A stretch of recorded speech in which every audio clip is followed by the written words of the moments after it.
Conocido popularmente como el asesino de los corazones solitarios, el norteamericano Harvey Murray Gladman llevó a cabo su labor criminal en la década de los 50 del pasado siglo.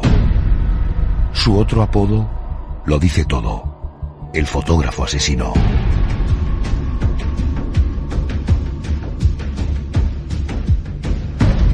Usando el anzuelo de un book fotográfico, Harvey atraía a jovencitas a su estudio.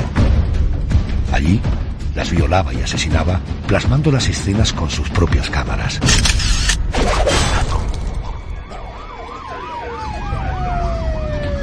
Después de su detención y tras ser juzgado, fue ejecutado en la cámara de gas el 18 de septiembre de 1959.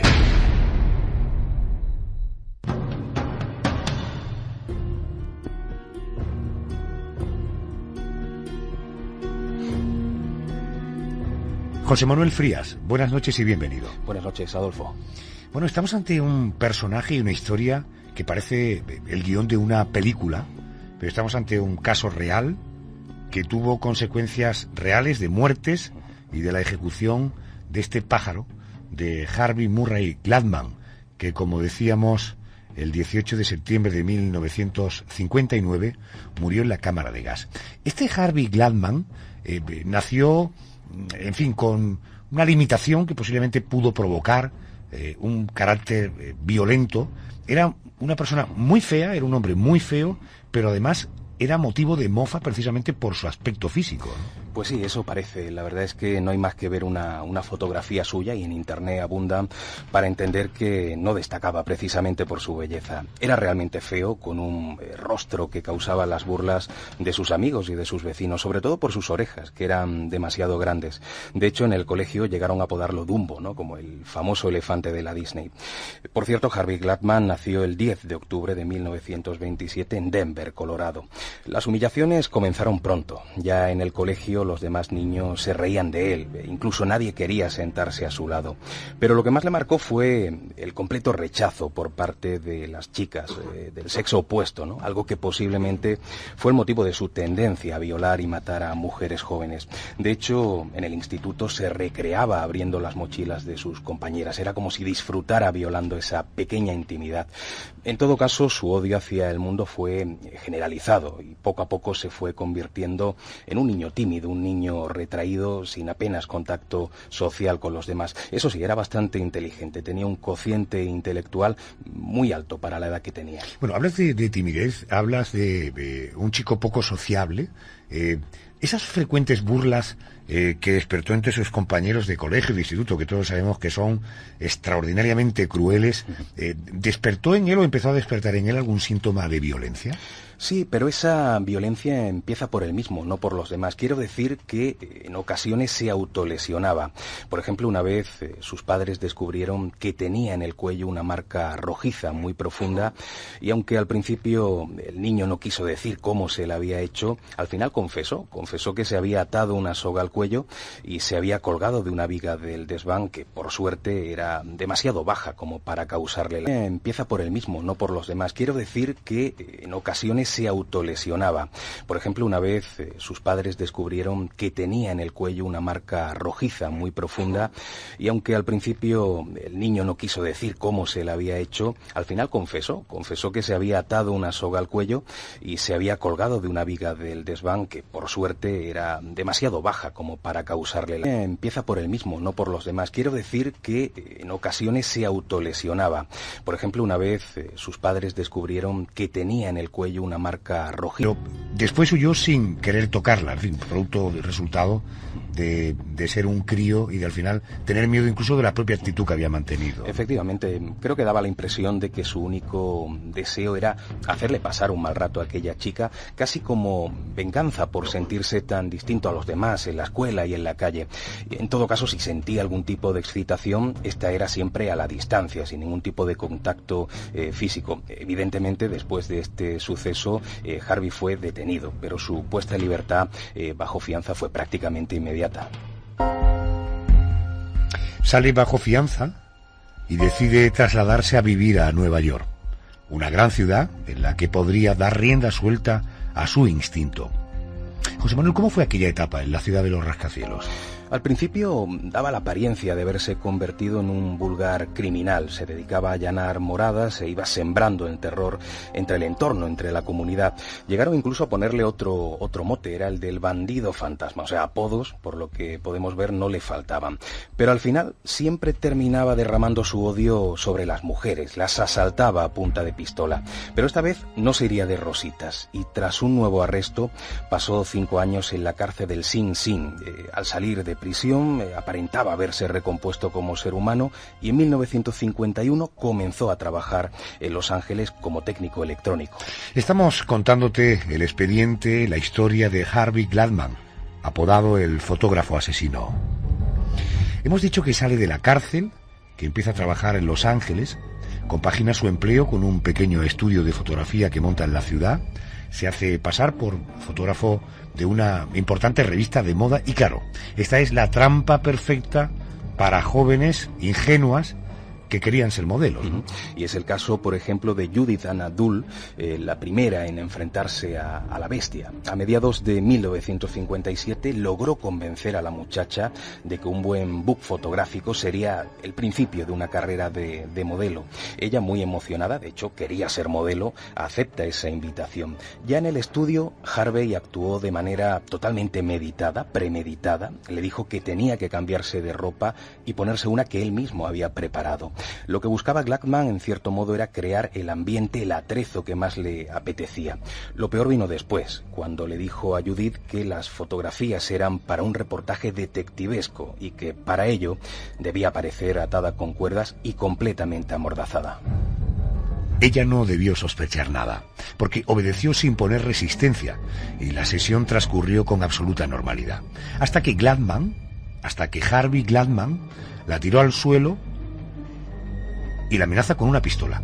Efectivamente, y tras amenazarla de muerte, obligó a la joven a ponerse las posturas que él iba decidiendo y a quitarse y ponerse ropa a su antojo. Las fotografías se fueron sucediendo, unas veces vistiendo ella un corsé y amarrado a una silla, otras con unas medias y sobre un sofá, y en fin, no pudiendo evadirse de su instinto, Harvey Gladman la violó 2 veces. Después la montó en su coche, presuntamente para llevarla a su casa, pero la realidad era mucho más terrible.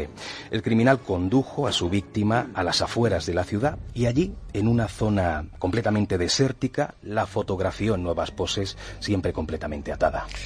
Observa que el modus operandi de este personaje se va a ir repitiendo a lo largo de la historia. Finalmente, después de ocurrido todo lo que te ha contado José Manuel, la estrangula con aquellas mismas cuerdas, con aquellas sogas, enterrándola allí mismo. Y es curioso, movido por el fetichismo, se llevó consigo los zapatos de la joven. Enseguida saludaremos a un profesional de la psicología y de la psiquiatría para intentar entender esto de llevarse los zapatos, pero antes, José Manuel, aclárame, ¿qué ocurre tras la desaparición de la chica que sería la primera chica que muere a manos de nuestro protagonista de hoy? Pues por suerte se dieron 2 casualidades que agilizaron la investigación. El exmarido de Judith era un periodista de Los Angeles Times y además fue a visitarla casualmente ese mismo día. Lo que le contó la compañera de la víctima, unido tal vez a su intuición, le hizo sospechar que algo estaba pasando y se puso rápidamente en marcha, indagando y poniendo todos los datos en manos del sheriff de la zona. Cuando se supo de la existencia de un misterioso fotógrafo, intentaron rápidamente ponerse en contacto con él, pero en la agenda de Judith aparecía un nombre, Johnny Glynn, y un teléfono que pertenecía además a un taller de mecánica. Gladman había dado datos falsos. Llegando incluso a sospechar de una huida sin sentido, Robert citó a su exmujer a juicio por un asunto cualquiera, en este caso de la custodia de la hija que ambos tenían, únicamente por comprobar si su desaparición era voluntaria o involuntaria. Las dudas se despejaron el 19 de diciembre de 1957.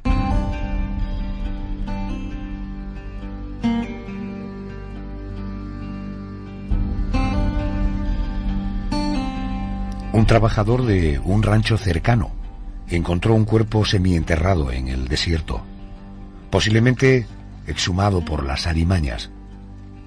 Inmediatamente se comprobó que era el cadáver de una mujer y se vinculó el caso con Judith Ann Dull, la primera víctima de nuestro protagonista de hoy. Pero parece como un sargento que con su incompetencia y su negligencia contribuyó de manera determinante a que el caso se ralentizara, ¿no? Efectivamente, aunque parezca insólito, tras los análisis realizados, el sargento que llevaba el caso adelante determinó que no se trataba de la joven aspirante a modelo, que no se trataba de Judith. Fue un error realmente garrafal que ralentizaría la investigación. Y mientras tanto, Harvey Gladman seguía adelante con sus fechorías. En esta ocasión dejó de lado su disfraz de fotógrafo y se hizo socio del Club de los Corazones Solitarios, creyendo que sería una manera rápida y certera de trabar relaciones con mujeres. De nuevo utilizó una identidad falsa, la de George Williams.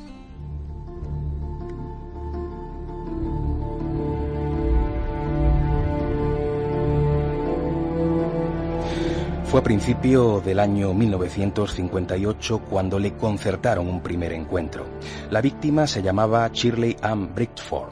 Sin sospechar nada, la mujer montó en el vehículo de Harvey Gladman y este repitió el final de aquella terrible escena con Judith, llevándola a un desierto a las afueras de San Diego. Lo que empezó con un simple coqueteo se le fue a nuestro protagonista de las manos. Minutos después de aparcar, quiso mantener relaciones sexuales con Shirley, pero esta se lo impidió. Harvey, sin poder contenerse, sacó la pistola y la amenazó. Sin poder defenderse, la mujer fue despojada de sus ropas y violada. Y otra vez regresó su afición a la fotografía. La mujer fue obligada, en medio de un llanto desconsolado, a posar sobre la tierra del desierto cuando el asesino se aburrió, la estranguló y la medio ocultó en la maleza. De nuevo, se llevó sus zapatos, una especie de trofeo de su nueva cacería. Pero no terminó la historia con este asesinato, ¿verdad? No solamente no terminó, sino que esos dos asesinatos acrecentaron aún más su instinto criminal. Daba la impresión de que Harvey Gladman no podía frenar su maldad. Cierto día leyó en el periódico que una modelo se ofrecía para hacer posados de desnudos. Rápidamente contactó con ella y quedaron en el domicilio de la mujer, Angela, cuyo nombre artístico era Ruth Mercado. Es curioso, pero cuando Angela le abrió la puerta, vio algo en él que le hizo desconfiar. Quizás solo fue su fealdad o su mal aspecto, o tal vez fue algo en su rostro que despertaba la suspicacia en la mujer. En todo caso, se negó a dejarle entrar, pero él lo hizo a la fuerza, blandiendo su pistola. El modus operandi fue el mismo que en los dos casos anteriores. Obliga a Ruth a posar, completamente atada, la viola y después la conduce en su coche hasta el desierto. Allí la estranguló y, como era de esperar, se quedó con sus zapatos. Con ese patrón de conducta, está claro que las autoridades vincularon las tres historias y entendieron que se trataba de un mismo asesino. Mujeres, violaciones, la pérdida de los zapatos. ¿Fue difícil o fácil dar con este individuo por parte de la policía? Fue complicado, realmente dieron con el asesino porque él mismo cometió un error en el que sería su cuarto y último crimen. La víctima en esta ocasión era Lorraine Vigil y cuando la llevaba secuestrada en el coche de camino, suponemos, al desierto, ella logró darle un mordisco en la mano y huir del vehículo. Además, la suerte quiso que pasara por allí en ese mismo momento el policía Thomas Mulligan y la muchacha explica a gritos lo que estaba pasando y el oficial apunta mientras tanto a Harvey Gladman con la pistola mientras pide refuerzos. Finalmente, Harvey es detenido. Ya en comisaría, fíjate qué curioso, Harvey Gladman admite que intentó abusar de Lorraine, pero que fue debido a un impulso pasajero. Con ello, lo que pretendía el asesino era que lo condenaran por intento de secuestro y no por sus crímenes anteriores. Pero el fetichismo sería la piedra en el camino para Gladman. Al registrar su casa, los agentes encontraron los zapatos y las fotografías de Judith, de Shirley y de Angela.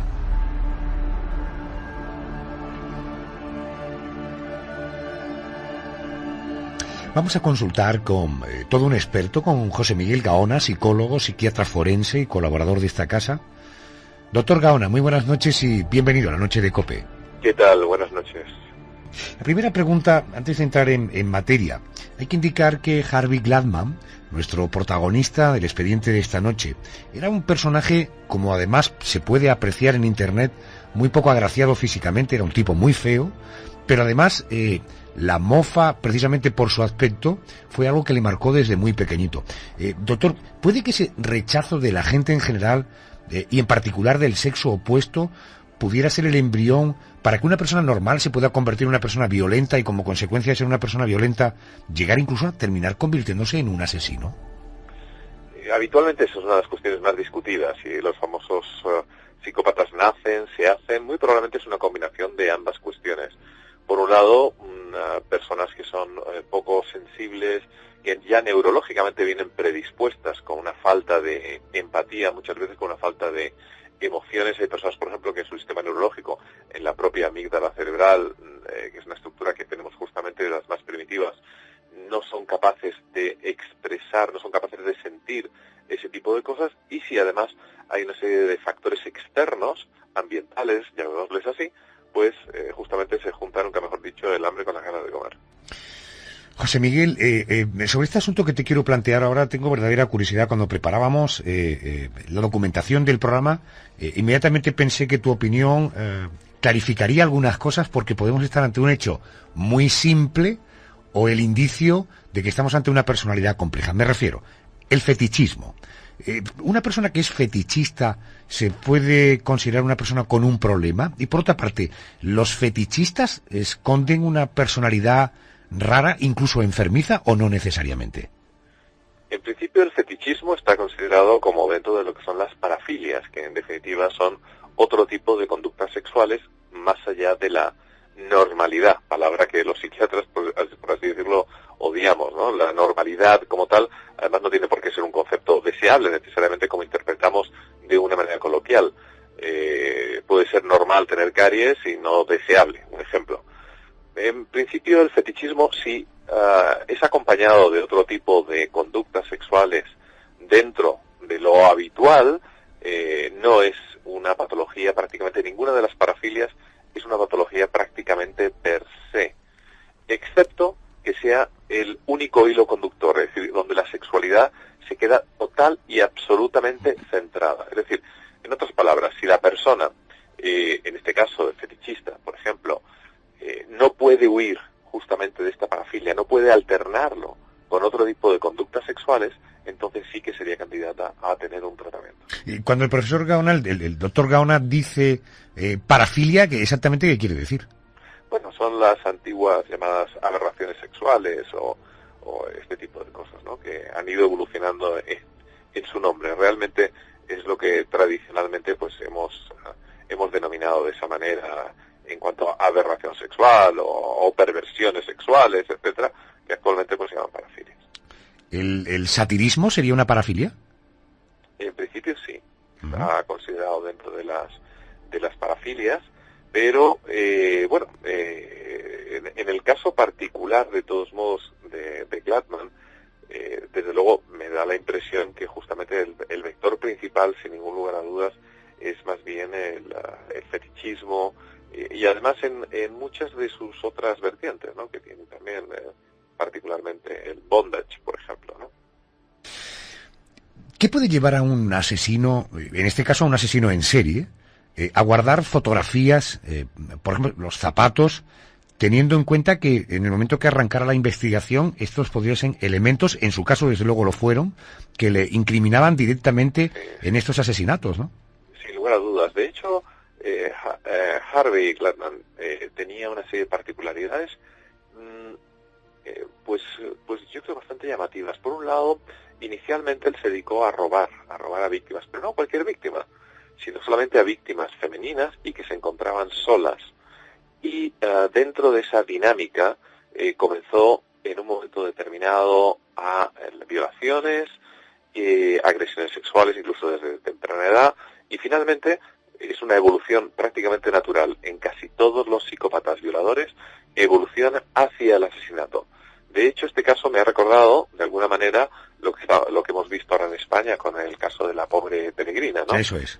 Es decir, personas que en principio se inician robando, Pero el robo muchas veces a nivel psicológico es una verdadera excusa para tener una conducta de dominación y control sobre la mujer. Una vez que es robada, además muchas veces es abusada sexualmente. Esto se ve muchísimo también en violadores. Ha habido muchísimos casos en España del ascensor, etcétera, etcétera, que con la excusa del robo realmente lo que se pretendía era un abuso sexual. Finalmente una violación y en esa evolución, como he dicho, natural, el asesinato. José Miguel, permíteme la osadía por mi parte, soy un simple y humilde periodista de provincias. El hecho de guardar fotografías y zapatos, de alguna manera también podría haber sido como una llamada a que en el futuro lo que realmente estaba pidiendo es que lo encontraran, que lo detuvieran. Algunos psicópatas tienen todavía algunas neuronas con un mínimo de empatía, y no es menos cierto que también pueden ir dejando de alguna manera pistas. Algunos otros, como el del Zodíaco, gustaban de jugar constantemente y no tenían la más mínima gana de que le pillasen. Este individuo, igual que he dicho antes que gustaba de robar, pero realmente dudo que la razón principal fuese por el tema económico, material, sino por entablar contacto con víctimas femeninas, el tema de la fotografía me da la impresión que también iba en la misma vertiente. Sacar fotografías, tenerlas como trofeo. En aquel entonces evidentemente no había vídeos, muchos asesinos en serie modernos sacan vídeos digitales. En aquel entonces pues tenían la fotografía, ¿no? Que de alguna manera en esos periodos entre pico y pico, este perfil de asesinos suelen tener unas verdaderas ondas sinusoidales en el que se alternan la depresión con, por otro lado, el deseo brutal de matar. Pues en esas cimas, las fotografías seguramente él realizaría algún tipo de actividad sexual mirándolas, masturbándose, etcétera, etcétera, porque ese tipo de trofeos habitualmente suelen ser excitantes. Y al igual que los zapatos, muchas veces por el tema del fetichismo, por ejemplo, el método criminal que él utilizaba tampoco es banal, y eso a los forenses nos interesa mucho. Utilizaba una cuerda y además implica un intenso contacto personal con la persona. Evidentemente, yo creo que los oyentes me entenderán, no es lo mismo matar a una persona de un tiro cerrando los ojos a 10 metros que coger una cuerda, ceñirla al cuello, y evidentemente es una cuestión infinitamente más cercana, ¿no?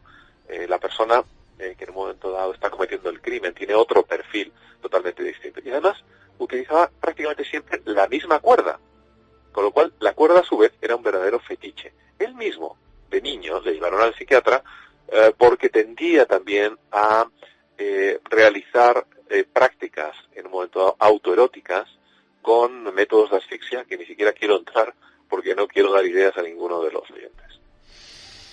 Estoy hablando con el psicólogo psiquiatra forense José Miguel Gaona.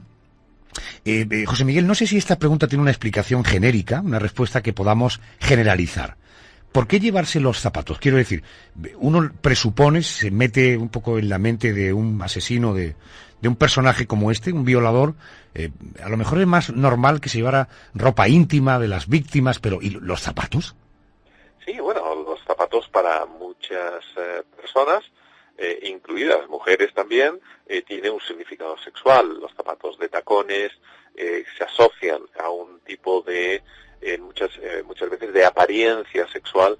Es además una prenda evidentemente muy típica femenina y tiene ciertas connotaciones. En esa fijación que es cuando se convierte en parafilia, es decir, cuando te pueden gustar los zapatos o una chica que lleve zapatos. Ahora bien, si lo único que te atrae no solamente es la chica, sino los zapatos, entonces quiere decir que el objeto sexual evidentemente está desplazado hacia justamente esta prenda de vestir. Y ahí es cuando realmente comienza el problema desde el punto de vista psicológico, en el que la única excitación proviene evidentemente de unos zapatos, ¿no? Habitualmente suelen ser fijaciones de lo que nosotros llamamos marcadores sexuales de edades muy tempranas de la niña, en el que personas cercanas a nosotros las vimos en su día con una prenda o con otra, queda fijado en el subconsciente y finalmente en la edad adulta aflora. No te quiero cansar porque tengo toda la intención de seguir abusando de tu amabilidad a atendernos a estas horas un poco intempestivas, pero en todo caso, cuando contamos estas historias que parecen que es el producto de un guionista cinematográfico, nos gusta ponerle rigor científico para, en fin, poner de relieve, como siempre, que naturalmente hay seres humanos y conductas absolutamente, no solamente criticables, sino deplorables, pero a la vez también, naturalmente, que hay seres humanos maravillosos. Hemos estado hablando en la primera hora de George Lucas y de ese maravilloso imperio fantástico que monta alrededor de sus películas, y luego nos encontramos con un personaje como este. José Miguel Gauna, como siempre es un placer tenerte con nosotros. Gracias y buenas noches. Encantado y muy buenas noches.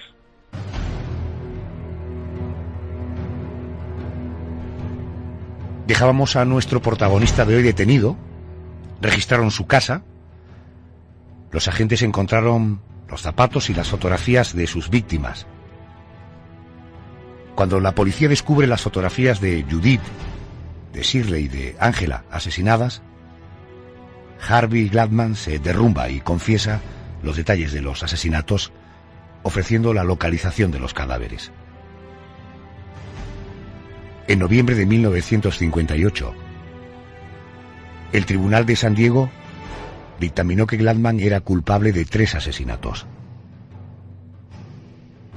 La condena lo condujo el 18 de septiembre de 1959 a la cámara de gas. Harvey no quiso apelar ni declararse mentalmente incapacitado. Sus últimas palabras fueron: es mejor de esta manera. Tarde o temprano, esto tenía que terminar así.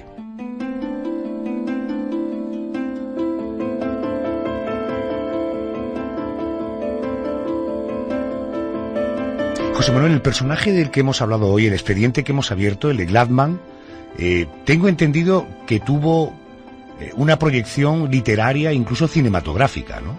Sí, su historia sirvió de inspiración a varias obras, entre ellas al libro Le gusta la música, le gusta bailar, de Mary Higgins Clark, una famosa autora de novela negra. Pero ya entrando en el terreno musical, el grupo Placebo sacó a la luz una canción llamada Peeping Tom, que se inspira ligeramente en su figura.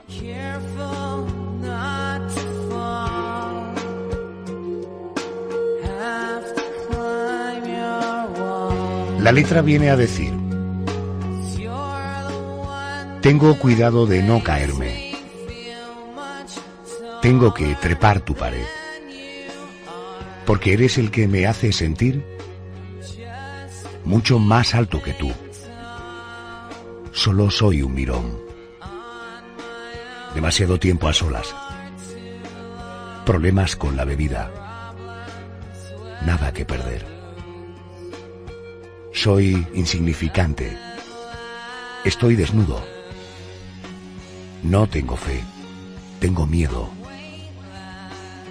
La cara que rellena el hueco, que me robó mi alma rota, la que me hace sentir mucho más alto que tú. Solo soy un mirón. Demasiado tiempo a solas. Problemas con la droga. Nada que temer. Con todas mis apuestas perdidas y las puñaladas que lancé, sigues siendo el que me hace sentir mucho más alto que tú. Solo soy un mirón. Demasiado tiempo a solas. Problemas con la bebida. Nada que perder. Soy insignificante. Estoy desnudo. No tengo fe. Tengo miedo. Soy insignificante. Estoy desnudo. No tengo fe.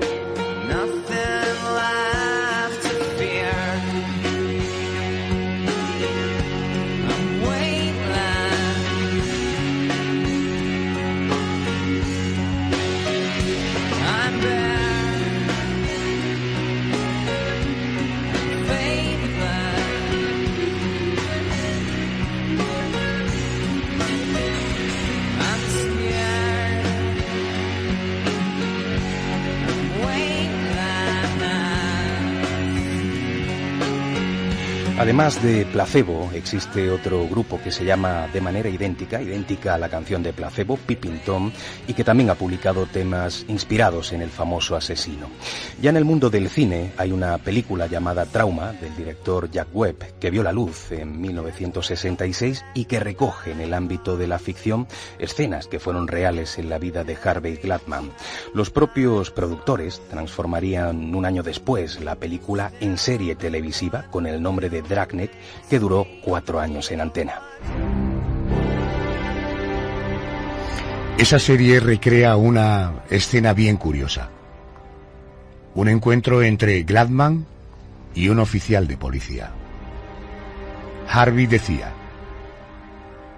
la razón por la que maté a esas chicas fue porque me lo pidieron. ¿Ellas te lo pidieron?, preguntó el policía. Y Harvey respondía: claro.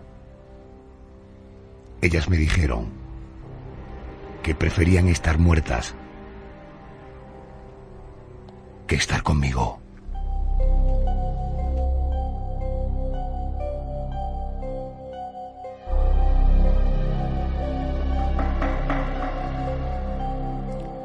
José Manuel Frías, escritor e investigador, gracias.